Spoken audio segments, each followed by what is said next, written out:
So what is it you do? I'm a driver. Oh, like a chauffeur. You drive around important people. I guess I do. Anyone I'd know? I hope not. Well, aren't you mysterious?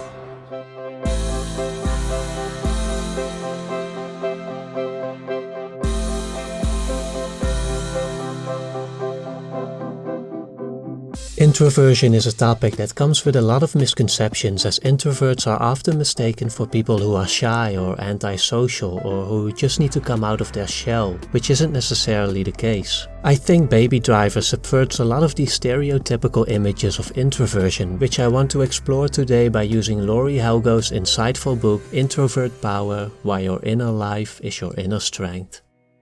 Although we tend to view introversion and extroversion as default states, meaning that you're either one or the other, the concept was originally identified by Carl Jung as two opposing forces interacting dynamically within each individual, with the individual often preferring one over the other, as Laurie Helgo writes. Though you probably use both introversion and extroversion, one of these orientations usually feels more like home, more comfortable, more interesting and more energizing than the other. In short, extroverts prefer a rich outer life and tend to gain energy by interacting and expand energy while reflecting.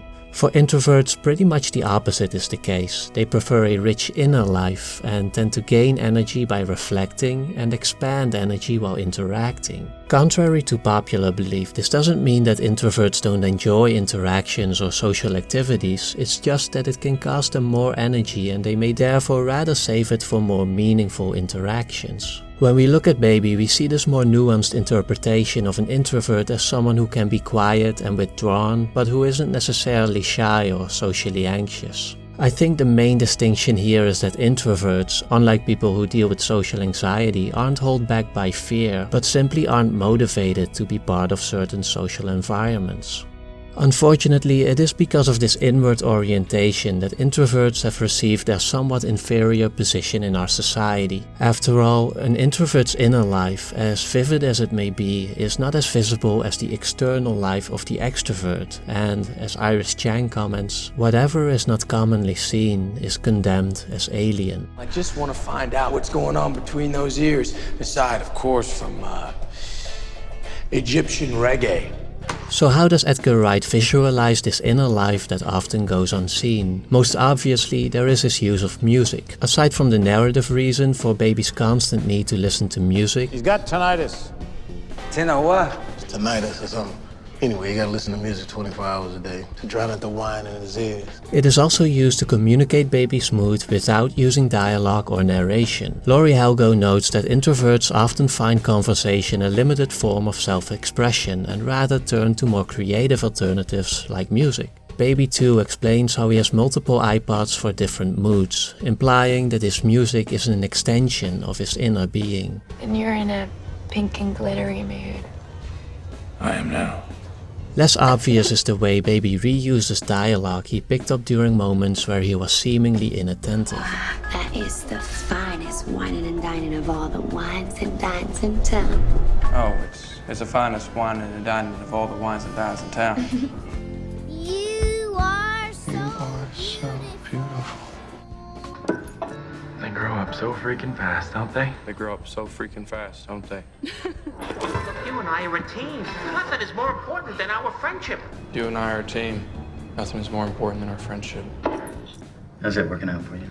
How's that working out for you? It's a subtle way of not only showing that Baby was paying attention, but also that there is a deeper layer of reflection behind his quietness, which at the surface level is often mistaken for absent-mindedness. I used to do that as a kid, is that you kind of pick up things from sitcoms and stuff, or like movies, and then you try and pass them off in your own kind of like at school or whatever. So it's a sort of similar thing to that. I think this idea of quiet contemplation until the right moment comes for expression can also be applied to Baby's driving, or as Laurie Helgo puts it, introverts keep their best stuff inside, that is, until it's ready.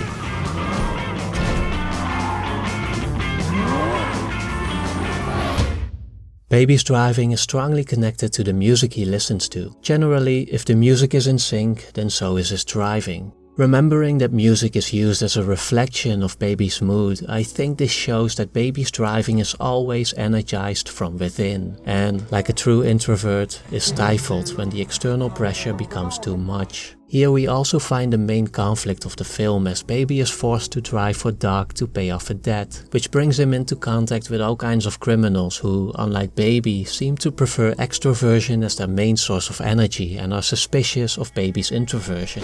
In fact, although I don't think Edgar Wright intended it this way, I think this forms an interesting metaphor for our mostly extroverted society that values the outer life over the inner one, leading to environments where introverts are perceived as abnormal and are often pressured to act in a more extroverted way. This is not to say that extroversion is bad, but for introverts who have different preferences, this environment where everyone else seems to be energized by external things and activities is obviously not very stimulating and can even be experienced as hostile at times. So let me ask you something, Deborah.